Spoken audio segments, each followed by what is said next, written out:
پیارے دوستوں، منصلوہ کیا تھا؟ اس کی حقیقت کیا تھی؟ یہ کس نبی کی امت پر اور کیوں نازل ہوا؟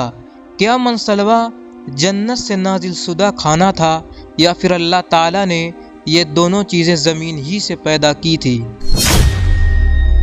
بنی اسرائیل کی قوم 40 برس تک ایک ہی میدان میں کیوں بھٹکتی رہی؟ اللہ تعالیٰ نے بنی اسرائیل کی قوم پر کن کن انعامات کی بارش برسائی؟ اس کے باوجود وہ کیوں اتنے بھٹک گئے اور اللہ تعالیٰ کی نافرمانیوں میں کیوں پڑ گئے؟ آج کی اس ویڈیو میں ہم آپ کو یہ تفصیل سے بتائیں گے، اس لیے آپ سے گزارش ہے کہ ویڈیو کو اینڈ تک دیکھیں تاکہ آپ کو مکمل جانکاری ہو سکے۔ پیارے دوستو، بنی اسرائیل ایک ایسی قوم گزری ہے کہ جس پر اللہ تعالیٰ نے بے شمار انبیاء علیہ السلام بھیجے، مگر یہ قوم راہ راست پر نہیں آئی اور اللہ تعالیٰ کی نافرمانیوں میں مشغول رہی۔ اللہ تعالیٰ نے بنی اسرائیل پر بے شمار انعامات کی برسات بھی فرمائی۔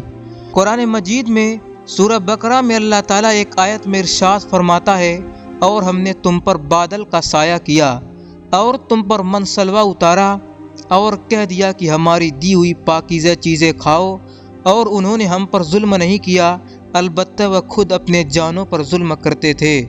جب فرعون دریائے نیل میں غرق ہو گیا تو اللہ تعالیٰ نے بنی اسرائیل کو حکم فرمایا کہ قوم عمالقہ سے جنگ کر کے ملک شام کو آزاد کراؤ، چونکہ یہ قوم نہایت ظالم اور جنگ کی ماہر تھی۔ اس کے باوجود ان 6 لاکھ بنی اسرائیلیوں نے جنگ سے انکار کر دیا، اور اس نافرمانی کی یہ سزا ملی کہ وہ 40 سال تک 27 میل کے رقبے پر مشتمل ایک ہی میدان میں بھٹکتے رہے۔ یہ لوگ سامان اٹھا کر سارا دن چلنے کے بعد رات ایک جگہ پر پہنچ جاتے، اور جب صبح ہوتی تو وہ وہیں موجود ہوتے تھے جہاں سے چلے تھے۔ اس جگہ کو میدان تی یعنی بھٹکنے پھرنے کی جگہ کہا جاتا ہے۔ اللہ کے پیغمبر حضرت موسیٰ علیہ السلام بھی اسی میدان میں تشریف فرما تھے۔ میدان تی میں ہونے والی عطائیں حضرت موسیٰ علیہ السلام کی دعا سے بنی اسرائیل پر اللہ تعالیٰ نے اس میدان میں بے شمار انعامات اور عطائیں نازل فرمائیں۔ بنی اسرائیل کے کھانے کے لیے ہفتے کے دن کے علاوہ روزانہ آسمان سے 2 کھانے اترتے، جنہیں من اور سلوہ کہا گیا۔ سلوہ کے بارے میں مفسرین کے مختلف اقوال ہیں۔ من کے بارے میں صحیح قول یہ ہے کہ یہ ترنجبین کی طرح ایک میٹھی چیز تھی جو روزانہ صبح صادق سے طلوع آفتاب تک ہر شخص کے لیے ایک حصہ یعنی تقریباً 4 کلو بقدر اترتی، اور لوگ اس کو چادروں میں لے کر دن بھر کھاتے رہتے۔ بعض مفسرین کے نزدیک من سے وہ چیز مراد ہے جو اللہ تعالیٰ نے اپنے بندوں کو کسی بھی مشقت اور کاشتکاری کے بغیر عطا کی، ان پر احسان فرمایا۔ اور سلوہ کے بارے میں صحیح قول یہ ہے کہ یہ ایک چھوٹا سا پرندہ، اور اس کے بارے میں ایک اور قول یہ ہے کہ یہ پرندہ بھنا ہوا بنی اسرائیل کے پاس آتا تھا، اور ایک قول یہ ہے کہ جنوبی ہوا اس پرندے کو لاتی اور بنی اسرائیل اس کا شکار کر کے کھاتے۔ اللہ تعالیٰ نے قرآن مجید میں ارشاد فرمایا، اور ہم نے تم پر بادل کا سایہ کیا اور تم پر من سلوہ اتارا، اور کہہ دیا کہ ہماری دی ہوئی پاکیزہ چیزیں کھاؤ، اور انہوں نے ہم پر ظلم نہیں کیا، البتہ وہ خود اپنی جانوں پر ظلم کرتے تھے۔ کوہ طور کا ایک سفید پتھر ان کے پاس تھا۔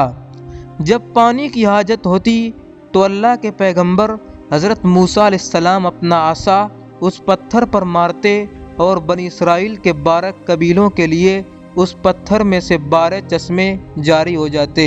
وہی عصا تھا جسے حضرت موسیٰ علیہ السلام نے فرعون کے جادوگروں کے سامنے پھینکا تھا، اور اللہ تعالیٰ نے اس عصا کو ایک اژدہا بنا دیا تھا۔ اسی عصا کی برکت سے اس پتھر سے بنی اسرائیل کے 12 قبیلوں کے لیے 12 چشمے اللہ تعالیٰ جاری فرما دیتا۔ دھوپ سے بچاؤ کے لیے ایک بہت بڑا سفید بادل سارا دن بنی اسرائیل کے لوگوں پر سایہ کرتا۔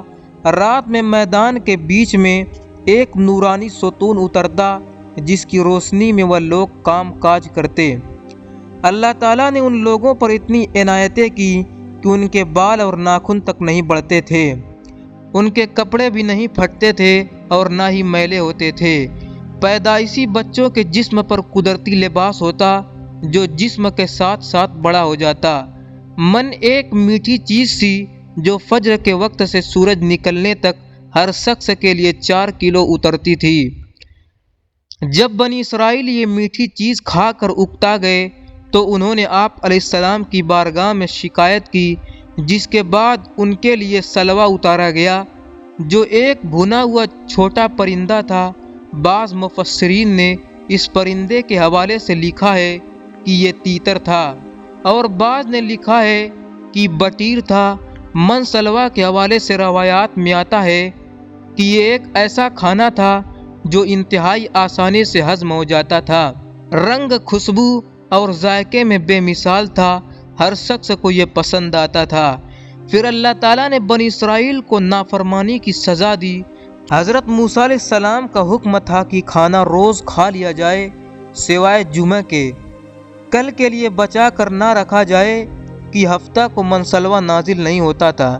مگر بعض ضعیف القتال لوگوں کو یہ ڈر لگنے لگا کہ اگر کسی دن منسلوہ نہ اترا تو لوگ اس میدان میں بھوک کے مر جائیں گے، چنانچہ ان لوگوں نے کچھ چھپا کر کل کے لیے رکھ لیا۔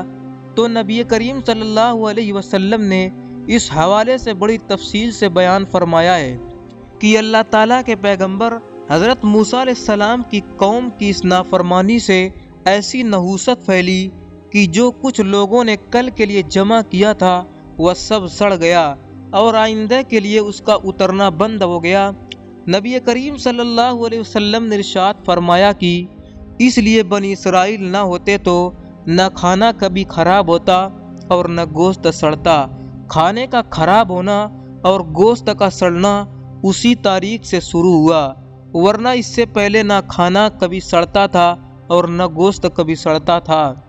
ان تمام عطاؤں اور انعامات کا ذکر اللہ تعالیٰ نے قرآن مجید میں بڑی تفصیل کے ساتھ بیان فرمایا ہے، اور فرمایا ہے کہ جب تم نے موسیٰ سے کہا اے موسیٰ ہم سے ایک ہی کھانے پر ہرگز صبر نہ ہو سکے گا، اس لیے اپنے رب سے دعا کی کہ وہ ہمیں زمین کی پیداوار، ساگ، تڑی اور گیہوں اور پیاز وغیرہ دے۔